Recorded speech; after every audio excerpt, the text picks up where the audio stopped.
It is my turn to chair the last session of our conference. It is a privilege and a great pleasure to share the session, to share the table with my dear colleague and above all friend, the Dean of the Titu Maiorescu University, Faculty of Law of the Titu Maiorescu University from Bucharest University, where I studied and I graduated many years ago. I will not say when, but many years ago, believe me. So we have a representative from a different university, from Romania and Spain. I would kindly ask the speakers to speak not more than 12, please, 15 minutes, not more. We are at the last session with, at least me, I've learned a lot from the previous speakers, and I hope you will enjoy this session, which has highly topical issues of public and private law. I hope the Romanian perspectives will reach our knowledge on the law of the sea and about this part of Europe. Thank you so much for your attention, and I invite Professor Manuela Tăguraș to present her topic. He is a highly specialized person in private law. Let's say private law because civil, trade, notarial, and other fields of private law. Thank you so much. Thank you very much. Distinguished fellow, as I said yesterday, it's a privilege and an honor to have you with us, and today it's a privilege to speak to you in my quality of researchers. And yes, it's true, this is not my specialized field, the international public relation. I am teaching in the private law, but I think what I want to point out that it's my interest to be with you, with all of you, and because of that, I try to find a topic that regarding the legislation to the Black Sea, but it's strict. What I am learned to do, the private law. So you can see on the title that the title is about the seizure, and it is a mooring in civil law and civil procedure, consideration of seizure and insurance seizure of the ship. A two common right, because seizure it's a common right, but regarding with the ships became a very specialized, special right. As we know, the current regulation as seizure in generally show how specialized is a ship or a ship seizure can be. Often entitles this idea entitles the need for a special procedure derogating from the ordinary law, which some law professionals are thinking of reunited in the framework of the Maritime Code. On the other hand, unity of regulation should not be thought by amending the Code of Civil Procedure and not by creating a special procedure in the Maritime Code, say the conservative part of the legal doctrine and the professional in the field of informal execution. Moreover, over-regulation may give rise to a procedure that is far too difficult or with elements that are so far distinct from those of the common law, the justification for which is difficult to argue. Our objective is to create arguments that it should be ideal for the lawmaker to follow the regulatory unity, yes, but it is far away, okay? To find the regulatory unity in the principle by amending how? by amending the Code of Civil Procedure on one hand, and by adopting the forced execution of mobile properties to the specific execution of the vessel on the other hand, but not necessarily by creating a special enforcement procedure in the Maritime Code. This is the main issue. Since 2011, we have witnessed fundamental changes in the Romanian legislation. And first change it was given in the Civil Code, who was entered into force in 1st October 2011 with Law 71 regarding the implementation of the Civil Code, with its main purpose of which is to bring the existing civil legislation into line and to resolve the conflict of the law. In this Law 71, one provision, Article 230, says that on the date of entry into force of the Civil Code, it will be repealed the Commercial Code, the first Commercial Code, and also the second, the Carol one, with two exceptions. The first exception is not so interested in regarding the professionals, and the other one is very important for maritime trade. It was repealed the book number 3 regarding on the maritime trade and navigation, and the provision of some articles which are repealed on the date of entry into force the Maritime Code, which will be repealed, with one exception. Chapter 2, regarding the seizure, tracking, and forced sale of the vessel. From starting with February 2013, we will not have any disposition regarding the seizure, tracking, and the forced sale of the vessel in our legislation. So this needs some conclusion. First conclusion is that we don't have that chapter on maritime trade and navigation regarding the commercial and the execution of the ship. Why they repeal this? Because they announced the new Maritime Code in that moment. The second conclusion is, thus the enforcement procedure in the specialized field of maritime enforcement has disappeared without the new civil procedure code adding anything new, with one exception. With the exception of insurance seizure. This is the only chapter new introduced. So they repeal the normal, the common seizure, the common trading of the goods, and also the forced sailing of the vessel, but they are introduced a new regulation regarding the insurance seizure. The third conclusion, in the few articles mentioned by the legislature, which are not repealed by the legislator, by the lawmaker, they are not very interesting for us and for execution of the obligation. But what is important with those remarks, that they announce the new regulation, the new Maritime Code, which will include the execution of the maritime contract. So the legislator declared to be himself a unifier, because he unified the disposition regarding the professional and the non-professional in one code, the civil one, but also he declared himself to being a separated, because he is intending to separate the forced execution. How will separate it? The foreclosure of movable properties, they will be separated in the they will split it in the maritime and fluvial maritime code, and the foreclosure of all other movable properties by the civil procedure code. This is the main idea. Conclusion number 4.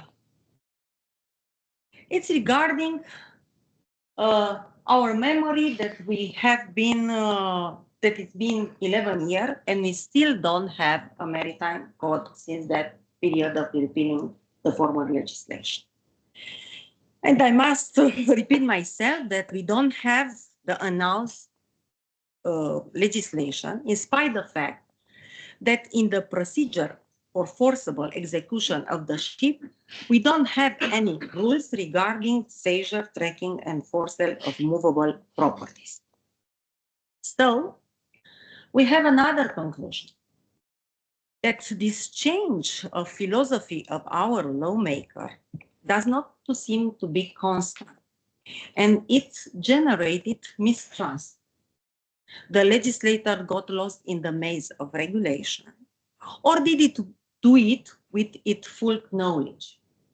Because regarding the professional, the legislation was united with the legislation of non-professionals, but the legislator do it like this because he recognized the value of the doctrine and their criticizing, and now they decided to split the regulation, to split the position of the specialization of informants outside the common framework work by regulating this special provision, this special regulation in the future maritime code. The conclusion number 6 is that our Romanian doctrine was constantly support unity, in spite of the fact that he recognized the specialized and the need to adapt all of this rule in the matter of force enforcement of the maritime field. So this is the few ideas, but I want to analyze one by one. I will not have time to do it. I will do it in my research. I already made my article, but I want to point out some aspects regarding what we have now in the regulation. So we are in the moment that we are waiting for the new maritime law, and we don't have nothing in the matter of enforcement maritime obligation.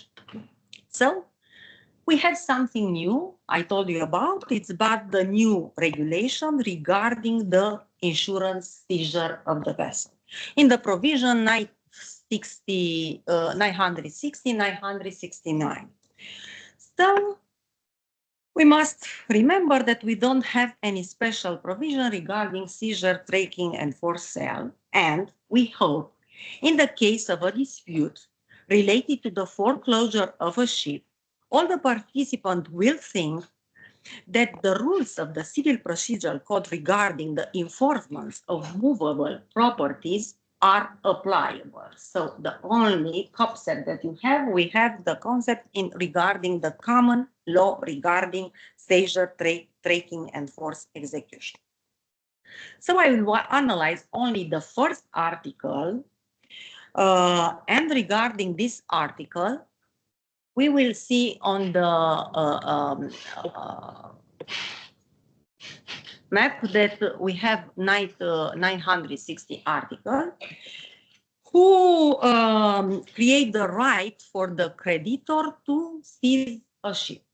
This is the main article that entitles the creditor to ask for the insurance of the ship. Not only seizure the ship, but insurance seizure of the ship. The first observation regarding this new article is that the Civil Procedure Code doesn't describe the specialized object of insurance seizure. The Commercial Code, which was repealed, has an article 419 who define the vessel. What means the vessel regarding the enforcement procedure? The vessel includes not only the ship, but also the tools, the instrument, the arms, the ammunition, provision, and in general, all things needed for use or permanent use, even if for some time they are separated from the base. In the new regulation, it means Ordinance 42 on maritime and in land waterway transport, and even in the procedure code, we have only the term of ship without any other explanation. A second observation is also related on the criticism that the legislation does not describe the special object of the insurance seizure. The legitimate question of any specialist with minimal experience in enforcement execution will be, can any ship be subject of insurance seizure? As long as the law doesn't make any exception, the superficial answer will be yes, any ship can be object of this provision. It is as clear as day that this is not what the legislature has in mind, because there are a lot of kind of ship, at least from their perspective, goal and destination, they are not seizable. For example, the ship of public utility, the training or the school ship, and also the military ship. They can be seized, but the legislation doesn't give us any exception for this. A third observation regards the same subject and the same article with only 2 lines. The claim that generates the request for the establishment of an insurance seizure under the provision of 960, it is exclusively a maritime claim born from a maritime rapport, or it can be any claim that can be enforced from the assets of the debtor who own maritime vessels. The answer will generate a different kind of solution, a different kind of material and territory competence, the form of publicity, and obviously the procedure and the entitled for this. The fourth observation is quietly dramatic. If the insurance seizure regulated by 960 concerns only the maritime claim, it means that the ship can be subject to the double procedure at the same time. A special seizure under common law and a special one, more special, under the disposition of 960.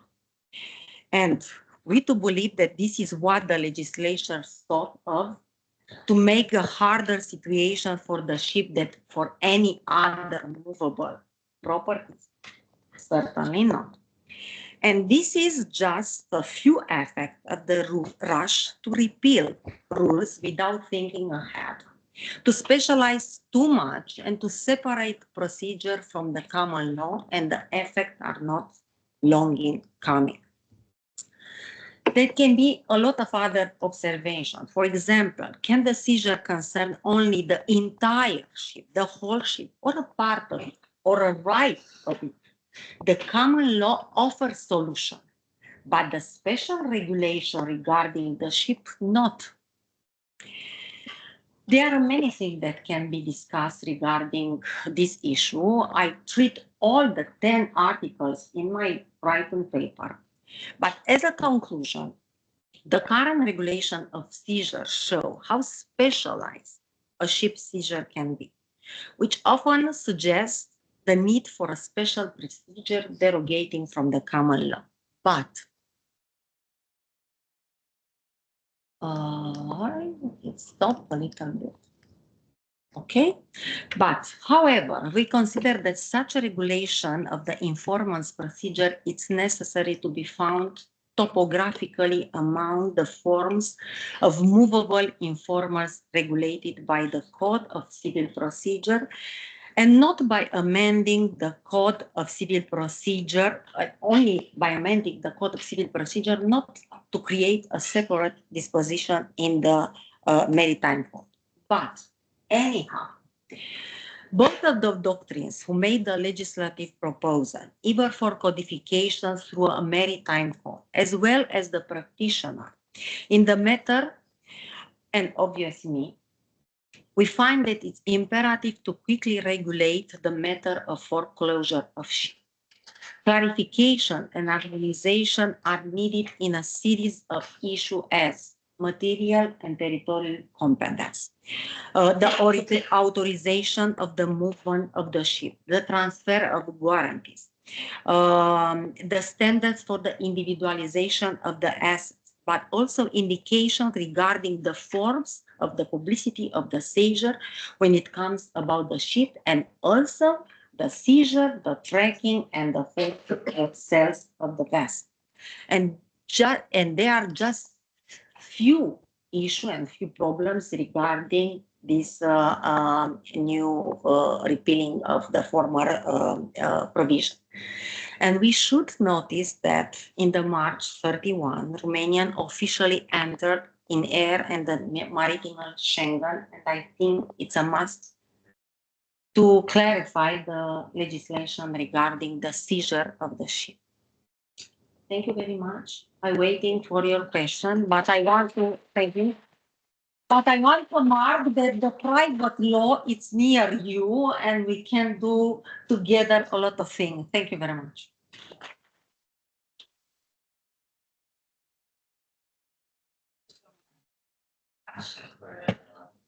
This clarification and clear ideas and observation and critics to the Romanian law and how it could be improved.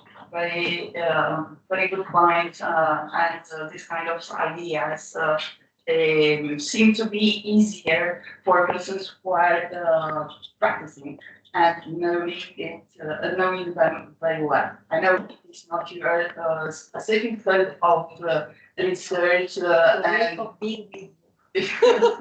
but you know very well the Romanian practice, and this allows you to have a very practical overview of such controversial and sensitive issues.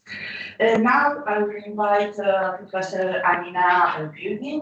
She's a PhD lecturer in International Law at the University of Vigo. The University of Vigo is another university from the Galicia. Spain is divided into 17 autonomous communities plus 2 autonomous cities in the north part of Africa, and Galicia is one of the 17 autonomous universities. The University of La Coruña and the University of Vigo and the University of Santiago de Compostela, 3 Galician universities they have. I teach at the University of La Coruña and University of Vigo to my university. However, she and I are members of the same research and the same projects, but are the 5 years across my Slovenia.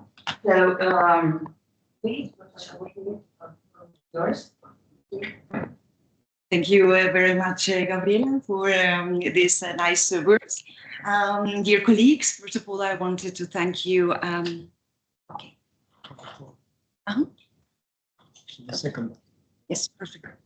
So, first I wanted to thank you to all the organizers, especially the host universities from here, but also from Bucharest, of course, the AssIDMer Association, and especially the Jean Monnet chair, Gabriela, for the perfect organization and also putting together this very interesting program. All these diverse aspects we are actually dealing with. We have the privilege to gather here in a historical site. I have learned a lot while preparing this written text, but especially the presentation, and I will continue to learn a lot while finalizing actually my contribution. So it's a historical site, and the history of Constanța has been characterized by being intersection in a lot of different dimensions and aspects, and has been for centuries or even millenniums now a trade crossroad, and the maritime economy or the blue economy has always played a crucial role. So the blue economy has always been here present. Actually, no. What I'm going to look at is a bit the sustainable economy concept. No? Reality has always been here, and then we have, of course, developments now of new concepts and also the legal frameworks. So my input here aims at contributing to our discussions by looking into some aspects of the blue economy in this region, some specific issues, but also governance aspects. And I'm happy because I can go through quickly because some of the colleagues, they have already mentioned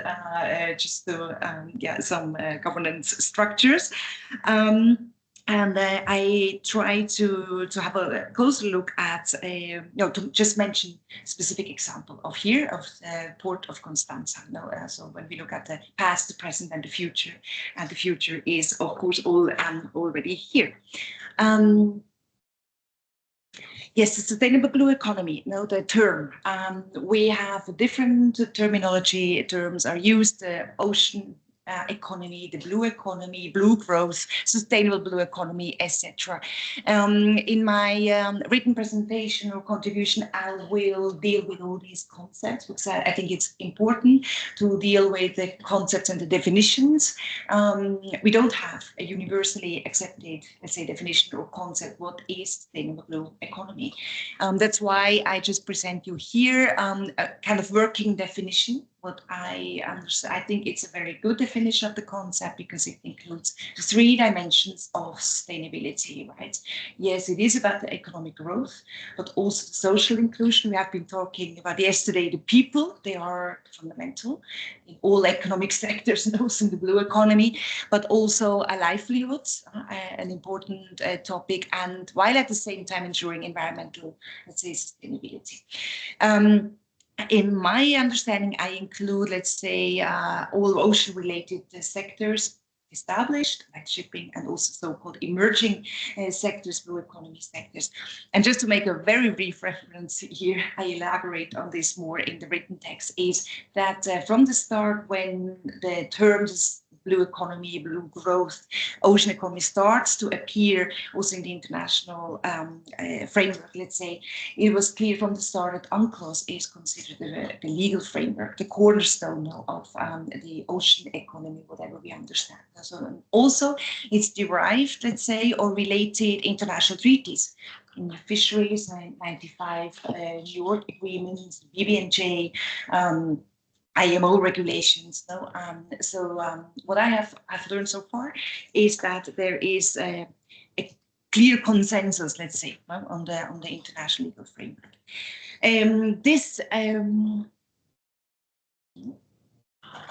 Yes, here. Now I will turn directly to the Black Sea region and referring to the past and present first, of aspects of sustainable blue economy. And as I said, the blue economy always existed, and singular aspects of sustainable blue economy too. It's what we have is a new concept, but not the single elements of the blue economy, they have also existed.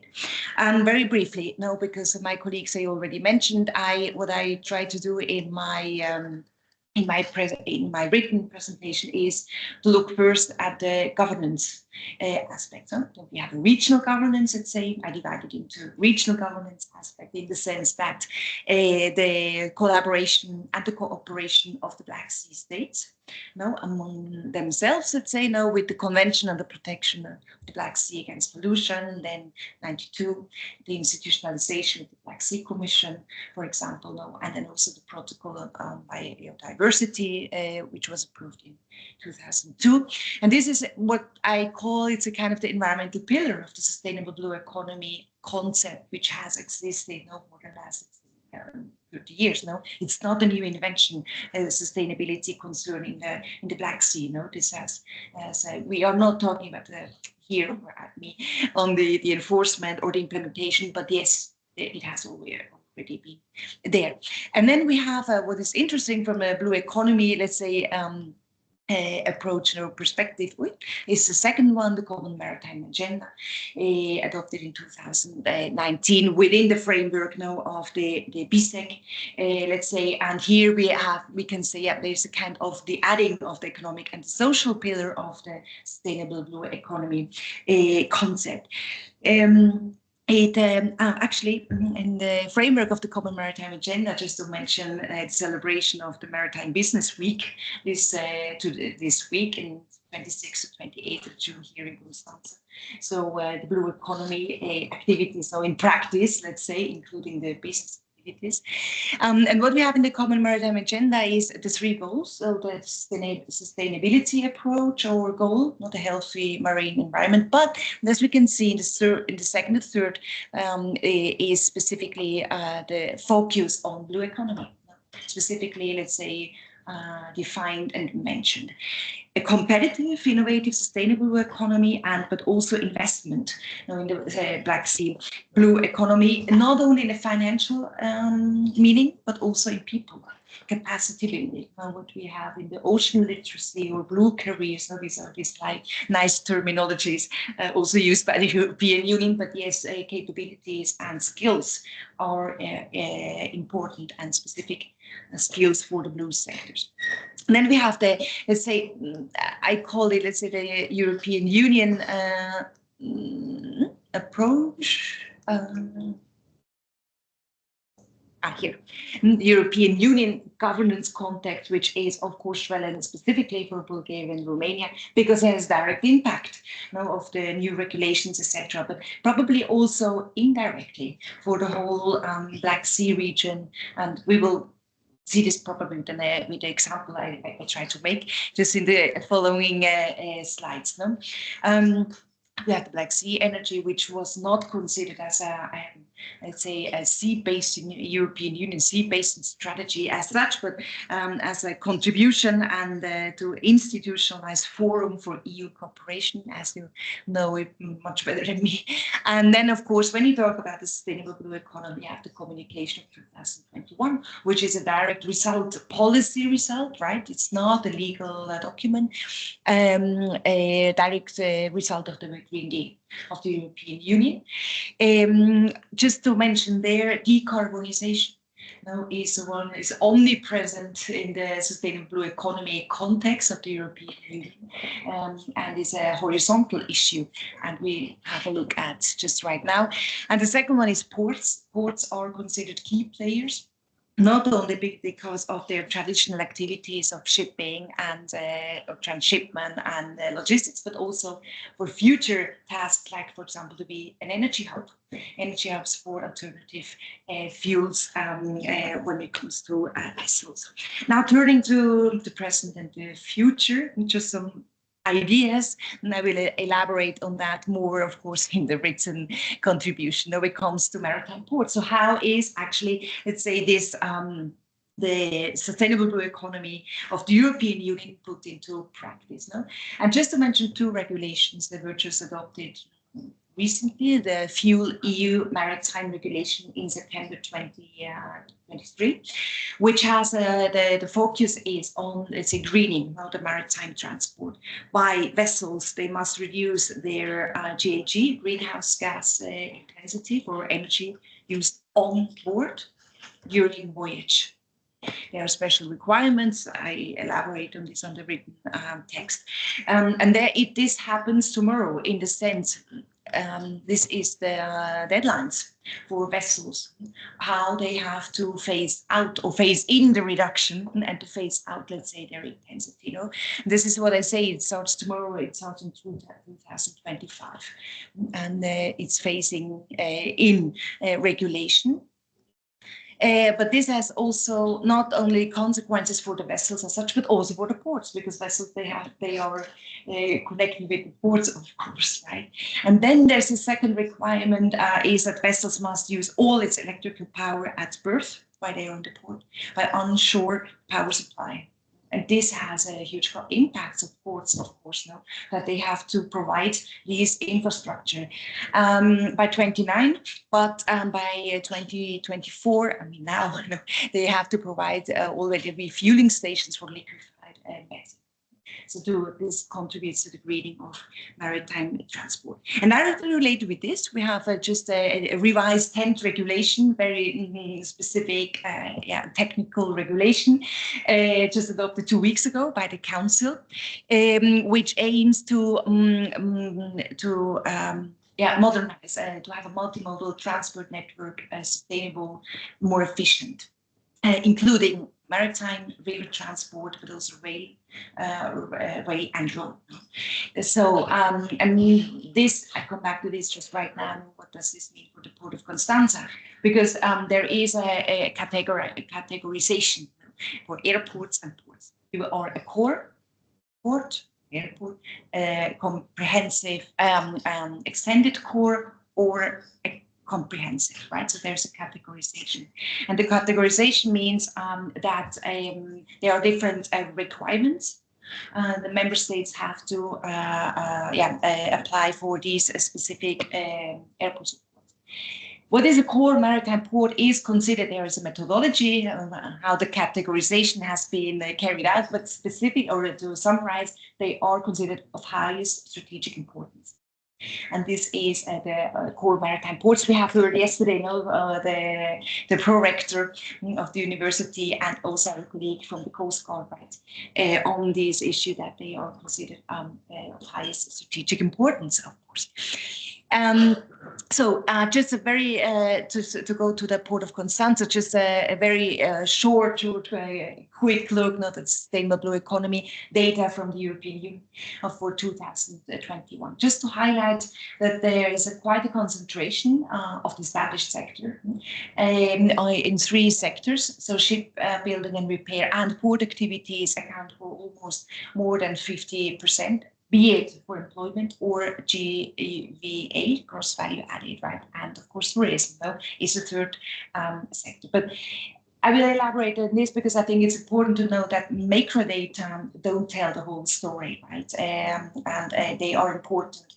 Blue economy, sustainable blue economy are important for coastal regions, and probably not of the share of the national macro data, but yes, for the maritime regions, they are fundamental. The Port of Constanza is in privileged position because it's an intersection connecting Europe and Asia, big picture, let's say. Of course, as you all know, but it's a major maritime port in Romania. But it's also important because it's not only a maritime port, but also a river port. And this makes the Port of Constanza. Wait, oh no, sorry. No,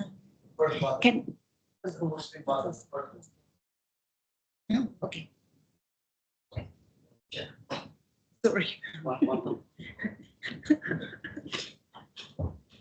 This one? The screen button, maybe. Fine. Yeah. This is the other one. Sorry.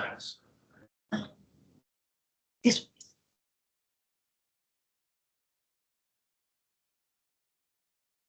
I pressed the button.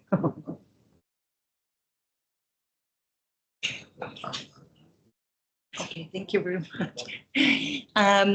So for just some of the data, right, but the Port of Constanza is considered a core maritime port. And just to highlight, for example, when it comes to operations, operational data, the berth, it has a lot of facilities, and one of the depths, or one of the elements important here are the depths of the berth, and it's 19 meters, which some of them up to 19 meters, which means that they can receive very large vessels. This makes it also in a privileged position, of course. Yes, so when we look at revised 10th revision, what does this mean for Romania and also the Port of Constanza? It means, this is already now, to have infrastructure for alternative fuels for the vessels, and also to improve, let's say, the environmental performance of berth vessels when they are in their port, as we have seen, and some digitalization and IT mechanisms that are already in place. But by 2030, there are new requirements that the Romania must actually, let's say, provide also the Port of Constanza with connection with rail and road infrastructure, multimodal freight terminal, and also when there is a connection to inland waterway, which is the case for the Port of Constanza, is the handling capacity for vessels for the inland waterways. How does Port of Constanza, let's say, has been prepared herself for the future and is preparing herself for the future? Just 3 elements: projects, huge projects, infrastructure project, CEF infrastructure project for remote cold ironing, which is exactly this, to provide electricity, onshore electricity, for when vessels are at moored. Then it's also a partner in a the Pioneers project, which is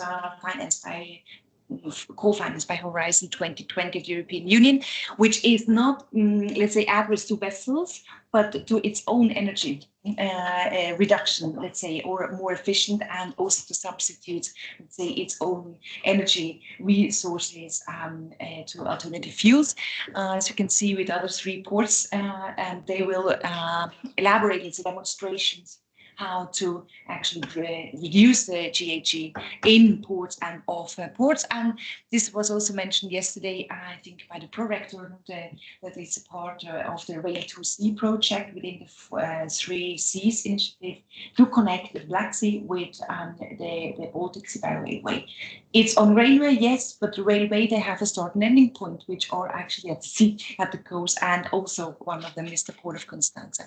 And just to finish, I think it's an important aspect when you talk about policy making, especially in the European Union now, is that the Port of Constanza is also a member of the ESPO, which is, let's say, the advocacy group, the lobbying group, if you want to say so, no, to give maritime ports one voice in, let's say, in Brussels,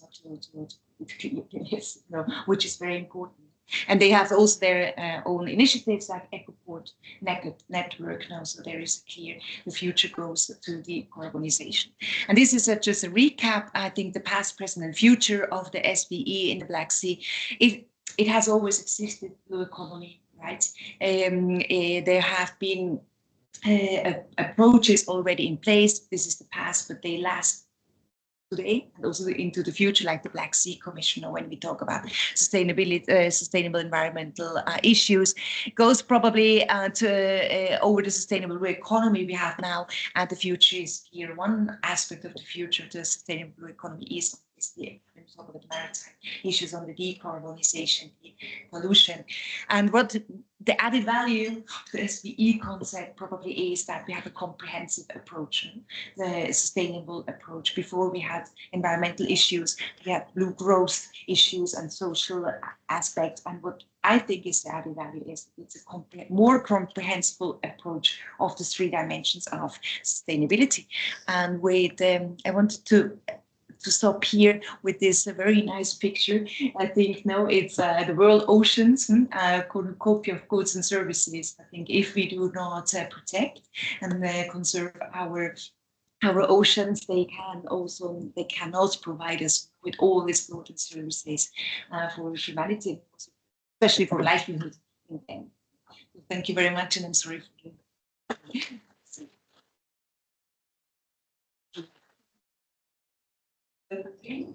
for your comprehensive presentation over the sustainable new economy. It shows us the dynamic of the area where we are this today, an area with a huge economic potential. I hope it will be possible for Romania to get a stronger position on the European Union economy. Okay, thank you. And I will invite my colleague, Professor Gabriela A. He comes from the south part of Spain, from Andalusia, from the University of Córdoba.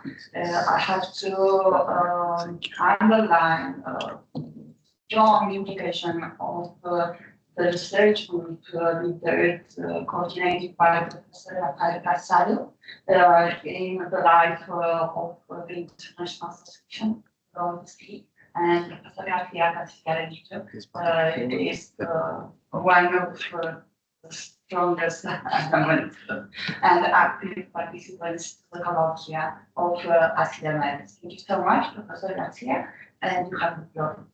Thank you so much, Gabriela. First of all, I would like to express my gratitude to the hosting universities, the Constanza University and the Titu Maiorescu for supporting the event. Also to the AssIDMer, Asociación, Professor Cataldi, and of course to Professor Gabriela A, and all the team which is preparing and coordinating everything for making this possible. My presentation concerns alien invasive species and the Black Sea. I would like to focus on these problems, on these things, on these topics. The problem of alien invasive species, I will try to be as short as possible, and also to be as short as possible as regards the response, the instruments that international law provide to tackle this problem, to face this problem, to focus myself mainly in the third point, which is the main one, the alien invasive species and the Black Sea, for ending with some concluding remarks. As regards the problem of alien invasive species, alien invasive species, and I will go to the meaning of this expression, means alien species, species that are belonging to other area, that are not born in the local area, and are displaced to another area. For example, mitten crab, which is catched by accidentally in the Chinese ports or in the Chinese waters and brought to the Spanish waters, for example, to the mouth of the river Guadalquivir. This is why when the problem that I met first when I began to study this 15 years ago, more or less. The problem is the second element of alien invasive species, the species that are displaced to another area and also that can be that can invade the area, displacing at the same time the local species, even erasing them, and even causing a damage in the local environment. For example, what happened in the mouth of the river Guadalquivir. There were local crabs there that were displaced by these Chinese, the Riacher sinensis, the Chinese mitten crab, and it caused a serious harm in the mouth of the river Guadalquivir in the south of Spain.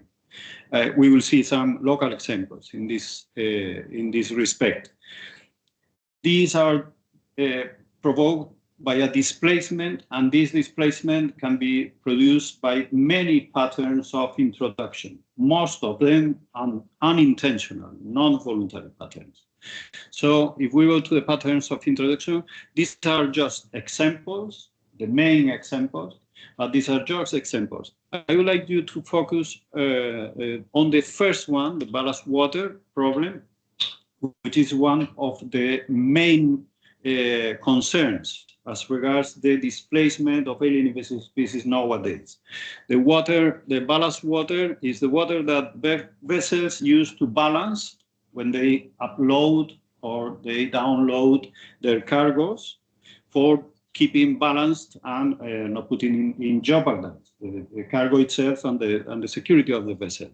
So they take the water, the ballast water, in a port, and they travel to a distant port in other parts of the world, and then they download this water, having juveniles or having eggs of species that are alien in that area and that could become invasive in that area. Think that this is just a vessel and see an oil vessel and see the size of the vessel. And we obviously in the world have millions and billions of tons moving every day. This is the grain, this is the crude. So these are the movements. The effects, well, sometimes the effects of introducing a species could be beneficial. For example, for combating starvation in some historical moments. But sometimes the effects can be catastrophic and it can be terrible. There are many species, many alien invasive species, and institutions, organizations like the UCN and others are trying to make some inventories and database of the species. I would like to focus just on these guys. These 10 of the most unwanted are aquatics invasive species and are the worst for the moment. And I would like to focus on this particular two, The first one is a comb jelly. I will go to it in a moment. And the other one is from here, which is the zebra mussel. It's famous in our world of alien invasive species, a famous one. It was displaced from here to the coast of North America in the 90s. I would say symbolically speaking that it was as a revenge of the displacement of the other species, the first one. But let's see. These are the two species. These are the two species that I would like you to focus for the moment to see the effects. These are the effects, some of the effects of the zebra mussel, for example. And this is the spread of the zebra mussel during the 90s and the years afterwards in the Great Lakes of the North America, the Great Lakes area. This was just 6 years later, and this was just 15 years later. I don't know now, but I assume that the problem will be real serious. Then, what is doing international law to facing this problem? To summarize it, we can find three. We can find conventional law, international treaties. We can find, or we can presume that there is some customary law supporting measures against the introduction of alien invasive species. And we could also speak on international responsibility, but less. And I leave this thing to the written paper because we have no time. As regards the international law, and particularly as regards the conventional law, international treaties, we can find some treaties dealing specifically with the problem of alien invasive species. Also, we can find some treaties that have provisions regarding alien invasive species. And also we can find treaties not dealing with this problem, but affecting them indirectly. For example, regulating the measures against plagues, against the distribution of any kind of produce or organisms. Dealing with specifically with this problem is the treaty, the main one, which is the Ballast Water Convention, fortunately in force since 2017, and the other one which is affecting these problems by regulating the use of paintings for avoiding the adherence to the hulls of the vessel, which is the second one, both of them in the ambit, in the area of the International Maritime Organization. On the other side, we can find these treaties, all these treaties. I would like to underline the first two in the left side, the Convention on Biological Diversity, providing a definition in its Article 8, and the Law of the Sea Convention regulating it in a peculiar way in Article 196. It would be very nice to enter in this provision, but we have no time, obviously. Well, this is just for watching that there are other treaties affecting indirectly this problem, both at the global and at the regional level. As regards customary law, just to recall, the sovereignty over natural resources, which implies at the same time, as been said here these days, the obligation of preserving the environment, in part, as declared in the part 12 of the Convention, of the Law of the Sea Convention. I think that there is also a right for the states to take measures regarding the waters under their sovereignty and the ports, internal waters, territorial sea. But it is a development that certainly we have no time to deal with it. As regards the international responsibility, we should have in mind that we are speaking mostly of non-intentional introductions that are involuntary, even when the displacement of the species, for example, in aquaculture, in mariculture, is intentional, but not the liberation of the species into the environment. It's not intentional. Then we should go to the point, the main point, that is alien invasive species and the Black Sea. the problem. And now I go to the first one of the two species that I was underlying at the beginning. The first one is the comb jelly, the Nemnosis lady, the sea walnut, which is this species. This is the comb. Well, this is a species that can be very destructive when displaced to another area, which is not its original area. Sorry. I would like you to read the effects, and particularly the effects in this area, in this particular area, during the 90s, but as a consequence of its introduction, involuntary introduction, but its introduction during the 80s. And it affected seriously and caused a serious decrease in the stocks of these wonderful small anchovies that you call hamsie or amsie. Yes, that we enjoyed yesterday. Yes, but it provoked a serious decrease. You see in the part below on the right that the entering of this comb jelly in the Black Sea was inversal in proportion to the stocks of the hamsie in the area. When it was combated and it was reduced, this comb jelly, this Nemnosis lady, this alien invasive species, then the stocks of the hamsie recovered. And this is why we can now enjoy it. These are the movements, and this is the situation more or less in the recent times. The press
Standing there, it's a bit word. Pentru că sunt multe, foarte multe sensuri și foarte multă lume confundă emigrația cu imigrarea și cu refugiat. There are many meanings, migrant, and people commonly confuse the words immigrant and emigrant, immigration and emigration. Ok, sper că ați citit definiția. I hope you've read the definition. Ok, alt slide. We go to the next slide. Acestea sunt trecerile ilegale la nivelul anului 2019, deci acesta este nivelul emigrării ilegale la nivelul UE. Uitați-vă pe slide-uri. Da? Levels of illegal immigrations in the year 2019, over 141,000 illegal detections at EU level. O singură remarcă în timp ce citiți slide-urile, rutele obișnuite, pe baza rutelor obișnuite sau în temeiul rutelor obișnuite, apare și Libia. Dacă vă uitați pe slide. While you are reading this slide, you might notice that Libya is among the usual routes for illegal smuggling. Motivul e simplu, există un conflict permanent care încă nu este încheiat. Alt slide. Peste această chestiune s-a suprapus pandemia. Another reason for this phenomenon is the 2019 pandemic, 2020. Și în timp, la fel ce vă uitați pe slide, în Turcia, unde se află bazinul principal de imigrație pentru Marea Neagră, au crescut numărul de refugiați în taberele de unde vin aceștia. The number of migrants in the migrant camps of Turkey have steadily grown since 2020. Alt slide. În 2021 crește din nou, crește din nou numărul migranților pentru, da, o motivație foarte clară, cresc numărul de sirieni. The number of Syrians has grown since then. This is the main reason. Observați că principalul coridor de imigrație este Mediterana Centrală. The main corridor for migration for illegal smuggling is cu rutele pe care le cunoașteți. Direct la România. Moving on to Romania. Aceasta este capacitatea noastră de reacție strict în zona Mării Negre.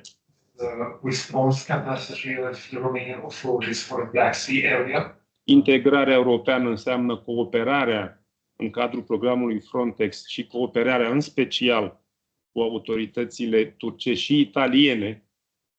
Foarte mult.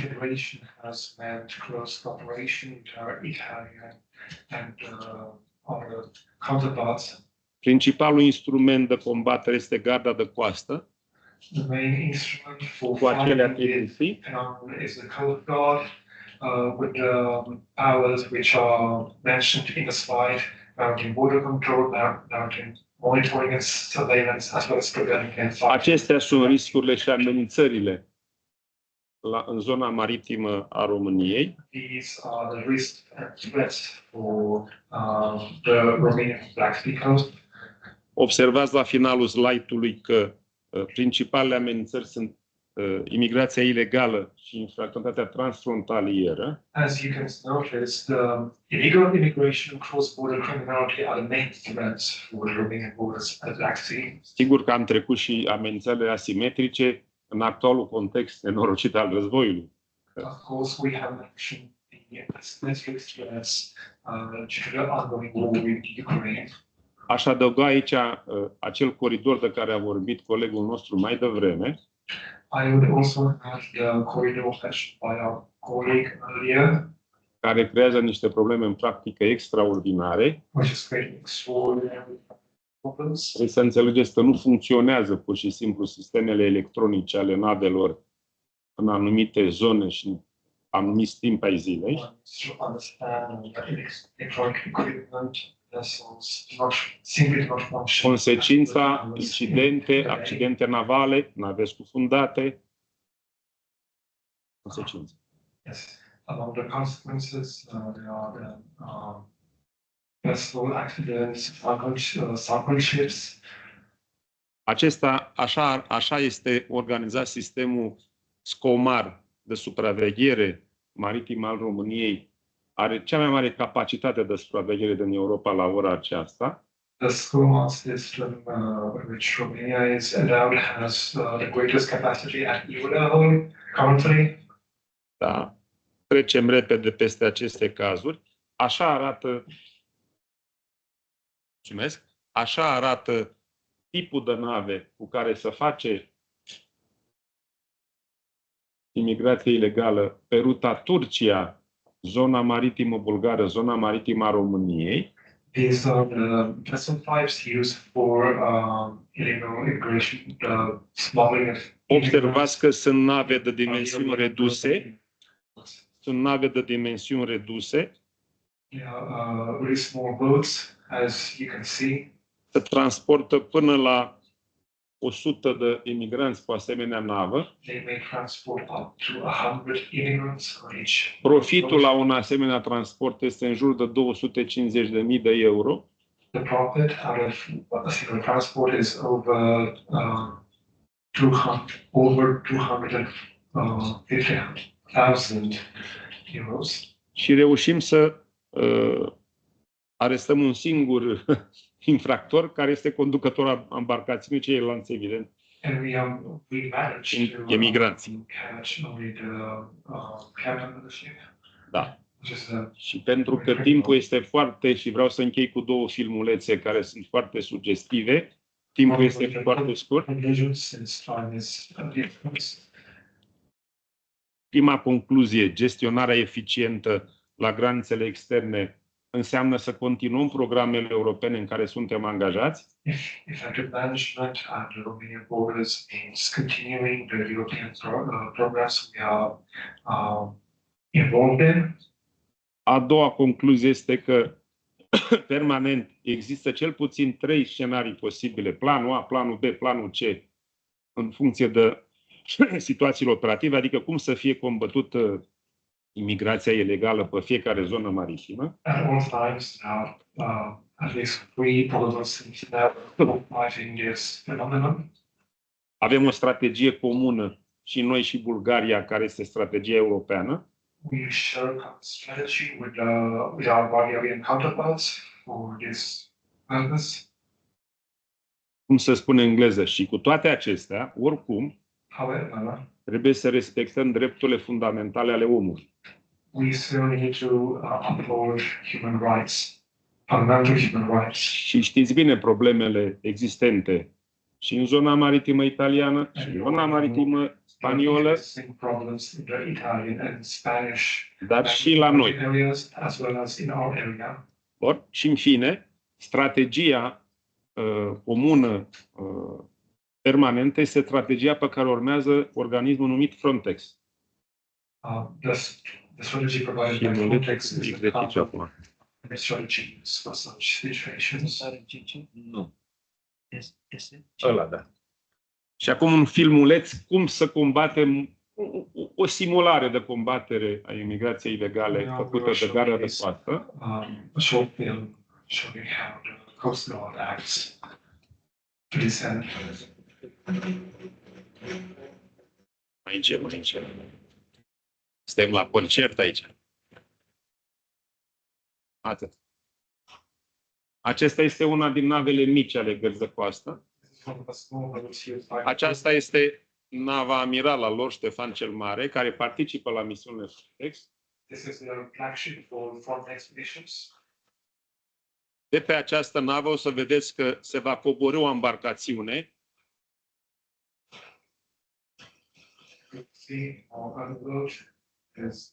care va trebui să preia imigrantul ilegal, vas sau din mare, să-l transporte la bord iar nava aceea mică este pentru asistență, adică pentru salvare. Aceasta este embarcațiunea care trebuie să preia migranții după o navă, pe nava Poliției de Frontieră.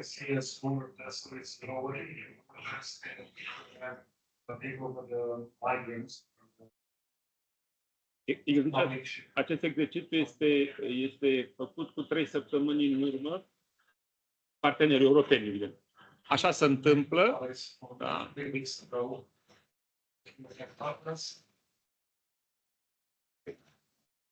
Ne place filmul. Da. Ok. Acum trebuie să urce unul dintre migranți. Nava aceea pleacă, dacă el ar cade în mare, să-l salveze fiecare. Da? Exact. Acum, nava e în așteptare dacă se întâmplă ceva și acum trebuie să urce migrantul luat din mare sau de la bordul altei nave. Acesta este procedura. Da?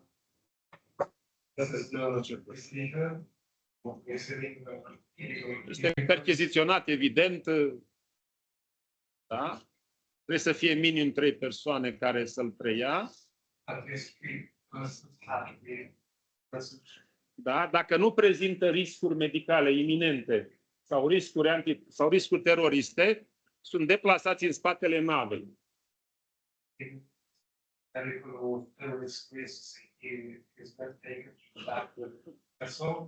Ok, nu mai apare în imagini. Nava are dotări de ultimă oră. Sunt duși în câteva compartimente unde li se asigură sigur condițiile necesare, apă, care și așa mai departe. Exact. Embarcațiunea este ridicată la bordul navei și mica simulare se încheie. Am vrut să terminăm relaxat această conferință. Ok.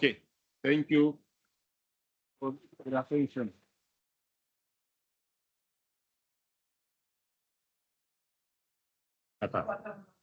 Thank you so much for on bringing authorities in order to help people with specificity. So as you can see, is a new rules for migration as well, on how to look at the phenomenon. Thank you so much. Now it's almost for the questions and answers. Around the hour, almost 1:30. We have one question. Anyone would like to ask something? What was answer, the migration, and maybe refugees coming from Ukraine? That's such good topics, but after so many sessions, I think maybe it's the moment for closing ceremony. Yeah. So I invite my dear colleagues from the organization and the professor and the vice rector who would like to join us. Please.